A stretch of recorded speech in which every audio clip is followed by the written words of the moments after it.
Well, g'day everybody, this is Peter. Just want to give you a quick review on a few rods I've been using over the last couple of months. For the last 2 or 3 months now, I've been using the Atomic Aarowz range of rods. And to say I'm impressed is an understatement. They're brilliant. They're very light to use. They're very crisp, yet they've got a lot of balls in them. They're very powerful rods, but they're light.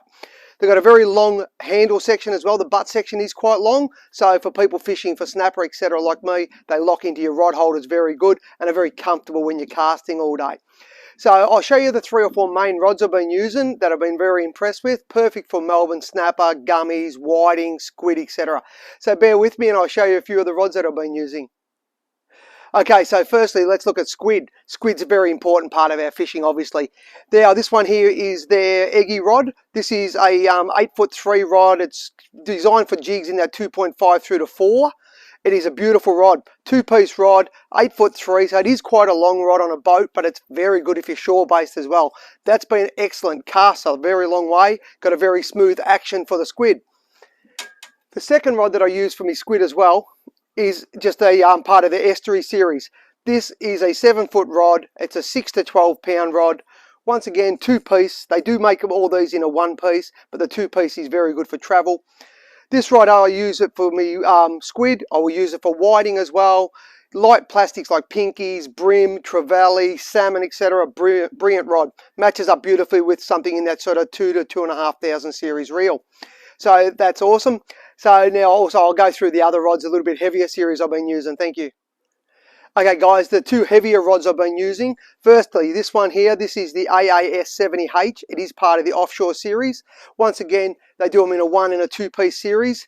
7 foot long, rated 14 to 30 pound. That's perfect for your lighter areas where you don't use a lot of lead, like Port Phillip Bay, etc. But excellent for plastics.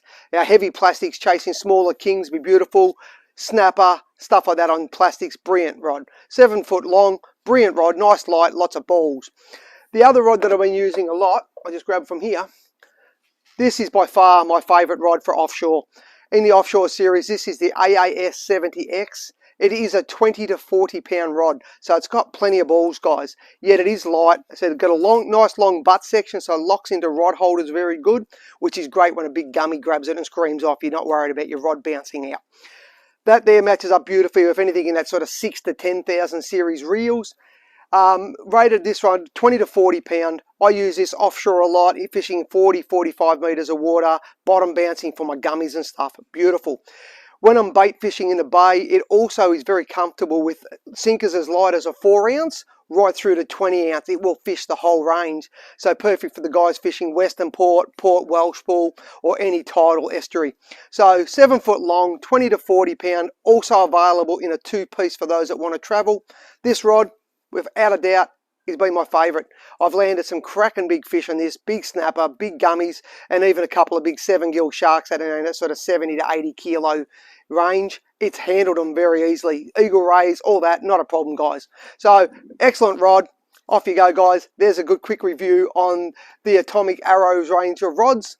Get onto them in your retailers. They're all cheap. They're between that 150 and 180 retail. Not an expensive rod at all for what they do. Have a great day, guys. Hope that's helped somebody.